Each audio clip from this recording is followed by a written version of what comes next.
Siamo sulla collina di Paternò, la cosiddetta collina storica, detta anche impropriamente l'Acropoli. Questo luogo così carico e denso e ricco di edifici monumentali è sicuramente il più antico della città. L'edificio che cattura la nostra attenzione immediatamente è sicuramente il dongione, impropriamente chiamato il castello. L'edificio più antico risale al 1072 e fu fondato insieme al resto della città da parte dei Normanni. Mentre accanto ad esso si trova l'edificio religioso più antico, una chiesa splendida definita di San Francesco. Essa nasce come titolo di San Giorgio con l'edificazione normanna. La regina Eleonora d'Anjou, regina di Sicilia e moglie di Federico III, offrirà questa chiesa come dote subito dopo la sua morte all'ordine di San Francesco. Saranno loro a cambiare il titolo appunto da San Giorgio al Santo Poverello d'Assisi. In precedenza appartenne invece all'ordine di San Benedetto, in particolare a quell'antico cenobio che diede il nome di Nicolosi propriamente alla città dove esso si trova. Questo edificio è ricco di affreschi e di strutture architettoniche di grandissimo pregio, come immagini di santi, ma anche un crocifisso e altre pitture che raccontano l'arte trecentesca siciliana.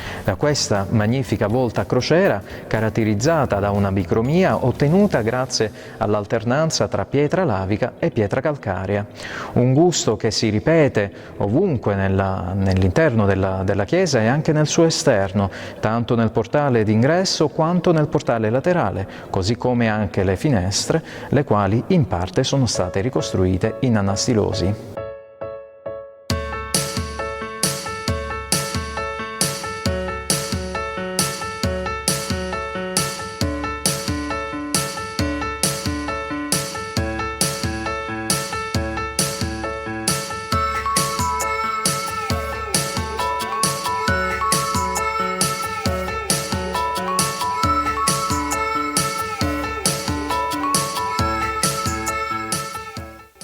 Siamo arrivati al monastero di San Nicolò l'Arena, a Nicolosi, anticipato da due magnifici portali, uno del 1600 con il simbolo dell'ordine monastico di San Benedetto e un altro risalente addirittura al periodo tra il 1400 e il 1500, esemplare unico dello stile gotico rinascimentale di Sicilia.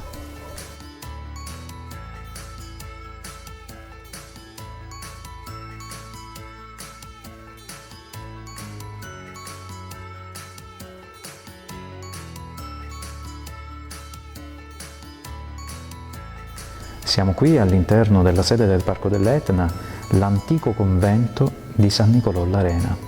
Perché l'Arena? Perché era l'Arena Rossa, ossia la terra dell'Etna, la terra che viene bruciata dalla combustione delle lave più recenti e che viene ancora oggi utilizzata nelle costruzioni etnee. E San Nicola perché? Perché è legata all'ordine di San Benedetto, di cui questo magnifico affresco ricorda l'appartenenza all'ordine di questa chiesa. Questo fu il più antico cenobio dedicato al santo qui presente. Nel 1554 si trasferirono definitivamente a Catania, ma prima d'allora vissero qui e diedero il nome a questo villaggio, Nicolosi.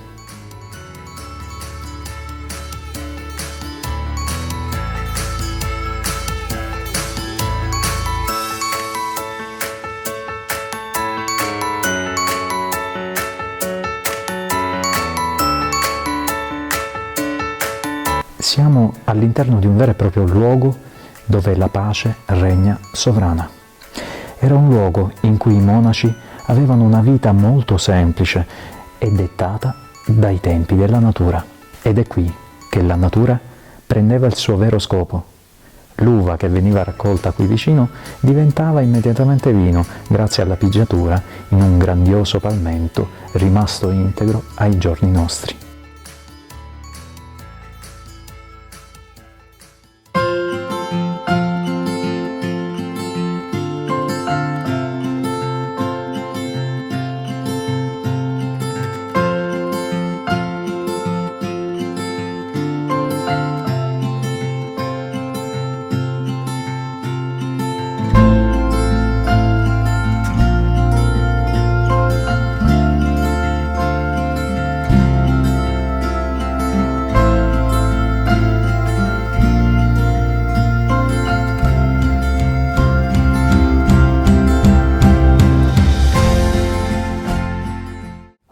Io mi chiamo Pucci e secondo i ragazzi che hanno realizzato queste opere, questo personaggio lo hanno chiamato Ucci il giocoliere.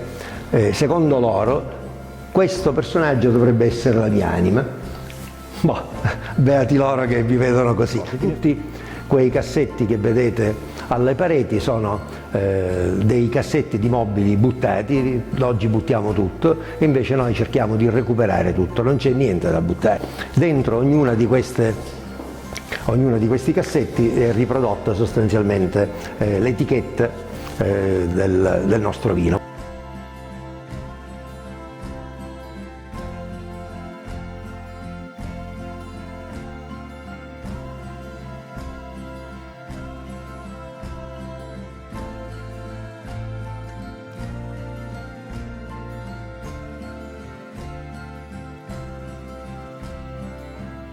La ciuvatura è il tesoro praticamente custodito, fatto trovare dal folletto. Il mio tesoro è qua dentro, venite.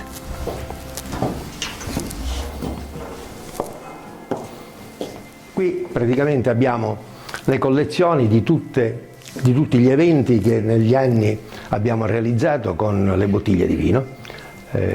Questo lo abbiamo realizzato con il vino che si chiama Muri di Femmina, Muri di Magi, quindi il tema è l'amore. Abbiamo chiamato i fotografi e abbiamo detto loro di fotografare l'amore. Tantissimi fotografi hanno partecipato a questa iniziativa, tantissimi sono importanti, fra i più importanti abbiamo Ferdinando Scianna, guardate che bella questa etichetta, bellissima. Qui ci troviamo appunto nella vigna vecchia, che è solitamente quella vigna che, da dove fuoriesce il nostro cru, il vino un po' più importante con delle strutture molto più marcate. È una vigna che ha oltre 65 anni di età ed è una vigna che si va ad autoregolare, nel senso che le rese per ettaro sono molto basse e ci aggiriamo intorno ai 50-55 quintali di uva per ettaro. Ciò significa che siamo sotto al chilo di uva per pianta, di conseguenza il vino ottenuto è un vino molto più strutturato e molto più concentrato. Mentre per la rimanente parte delle vigne vengono fatte delle operazioni in vigna come la gestione in verde, quindi la potatura verde, dove vengono eliminati i doppi germogli ed eventualmente eliminati i grappoli in eccesso per ridurre effettivamente la quantità di uva per ettaro, e lì ci attestiamo intorno a 1,3 kg, 1,5 kg per ogni ceppo. Allora, il Nerello Mascalese è la varietà che appunto fa da principe sull'Etna. Ha delle caratteristiche intrinseche qualitative importanti per tantissimi aspetti. Ha un quadro acido, quindi un'acidità molto marcata che dà una piacevolezza di beva, e nel caso in cui venga vinificato il rosso i tannini pronunciati permettono di dare appunto longevità al prodotto, sia esso in affinamento che in acciaio che in legno. Nel caso in cui appunto si voglia diversificare la produzione, può essere anche vinificato in versione rosato, quindi con una breve macerazione, e da lì l'acidità permette, diciamo, una pronta beva della base rosato. Ma ultimamente tante aziende si stanno avvicinando al metodo dello spumante, il metodo classico, dove appunto una raccolta precoce permette di dare una maggiore impronta acida che permette, diciamo, una buona longevità in affinamento sui lieviti.